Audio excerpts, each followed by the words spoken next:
Assalamualaikum warahmatullahi wabarakatuh. Perkenalkan, nama saya Kesa Kalisa dari Fakultas Hukum Prodi Ilmu Hukum dari kelas D dengan NPM 25100000160. Di video kali ini saya ingin mempresentasikan materi transformasi hukum perdata nasional melalui perubahan hukum perikatan.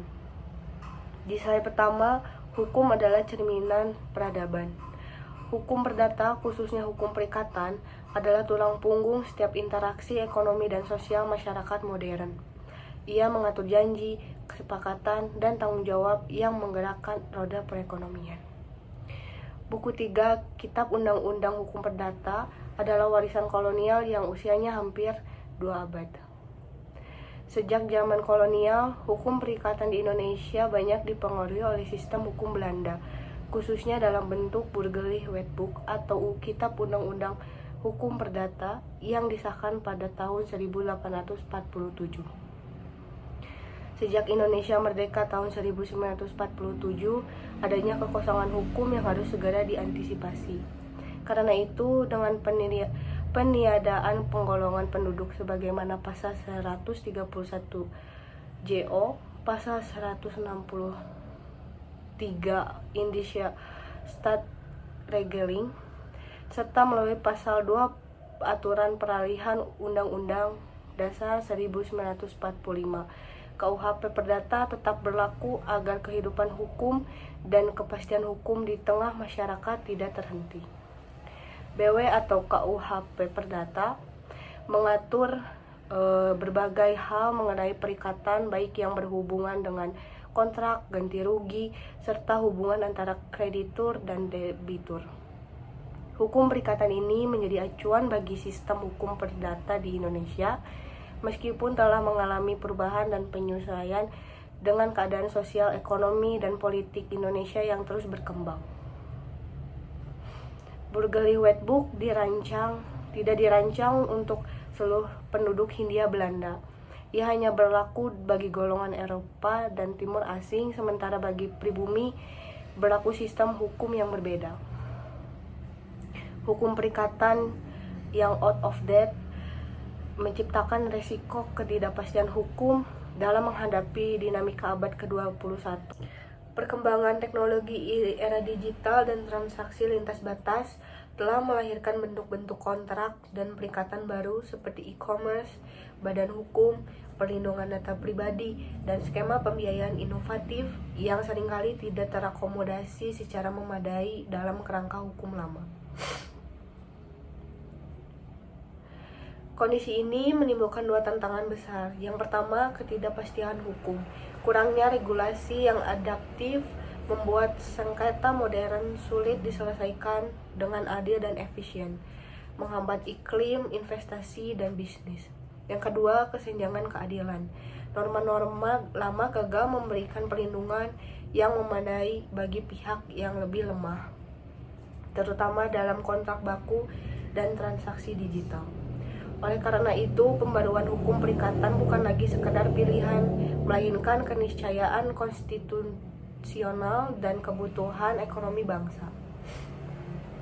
Konferensi nasional ini hadir di tengah kebutuhan mendesak untuk memperkuat dan modernisasi substansi hukum perdata di Indonesia.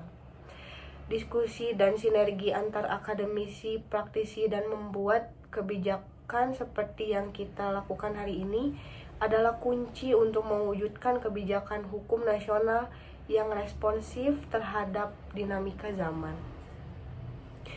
Beberapa isu krusial yang perlu menjadi perhatian kita bersama mengenai hukum keperdataan diantara lain yaitu pembaruan hukum perikatan. Perkembangan global menuntut kita untuk mengintegrasikan prinsip hukum kontrak internasional seperti yang terdapat dalam UNIDROIT Principles of International Commercial Contract. Yang kedua, akomodasi hukum perdata Islam. Dalam penyusunan perikatan nasional, pentingnya sesekali untuk memastikan asas-asas hukum perikatan Islam terakomodasi dan sinkronkan karena prinsip-prinsip syariah sebenarnya dapat diakui dan menyesuaikan sepanjang tidak melanggar larangan seperti gerahar, maisir, riba, dan haram. Kita harus menghindari kesan bahwa semua hukum perikatan hanya bersumber dari hukum barat. Sejak berlakunya sejumlah ketentuan dalam KUHP Perdata, sudah banyak yang tidak berlaku lagi. Ada yang dicabut oleh peraturan perundang-undangan nasional dan yang disisihkan oleh putusan-putusan hakim melalui jurisprudensi. Akibatnya kini hukum perdata kita tersebar dalam berbagai peraturan, tidak lagi utuh dalam satu kitab. Munculnya pendekatan-pendekatan hukum termasuk hukum ekonomi syariah yang diadopsi dalam beberapa peraturan perundang-undangan sebagai respon atas berbagai persoalan keperdataan yang muncul di masyarakat, telah memberikan warna dalam pengaturan hukum perdata di Indonesia. Realitas menunjukkan bahwa hingga kini KUHP Perdata masih dijadikan rujukan utama yang bersifat mengikat sebuah fakta yang menegaskan betapa pentingnya segera menghadirkan hukum perdata nasional yang benar-benar lahir dari nilai, budaya, dan aspirasi bangsa Indonesia. Karena itu, pembaruan KUHP Perdata harus berangkat dari paradigma baru yang mampu menjawab tantangan era digital dan globalisasi, sekaligus mengintegrasikan nilai keberlanjutan dan tanggung jawab sosial. Dengan begitu, hukum perdata nasional tidak hanya modern dan relevan, tetapi juga adaptif di tingkat global. Selain pembaruan hukum perikatan, kita juga dihadapkan pada tantangan lain, yaitu yang pertama, harmonisasi hukum perdata adat, yaitu di mana hukum adat bersifat dinamis dan mencerminkan rasa keadilan masyarakat yang seringkali mengedepankan hukum bersifat restitutif. Yang kedua, sinkronasi peraturan lintas bidang, yaitu di mana terdapat masalah ketidaksinkronan dalam peraturan perundang-undangan, terutama yang berkaitan dengan ekonomi syariah dan arbitrase. Yang ketiga, pelindungan hak anak dan perempuan, yang dalam persoalan hukum, keluarga, dan adat, isu perlindungan hak dan perempuan harus menjadi fokus utama mengingat perubahan sosial dan ekonomi yang terjadi. Saat ini pemerintah telah berupaya melakukan pembaruan terhadap berbagai warisan hukum kolonial. Kitab kodifikasi baik hukum pidana maupun perdata tengah diupayakan pembaruannya agar selaras dengan kebutuhan masyarakat dan perkembangan zaman. Lahirnya Undang-Undang Nomor 1 Tahun 2023 tentang KUHP mengingatkan kita bahwa perubahan besar tidak pernah tercapai secara instan.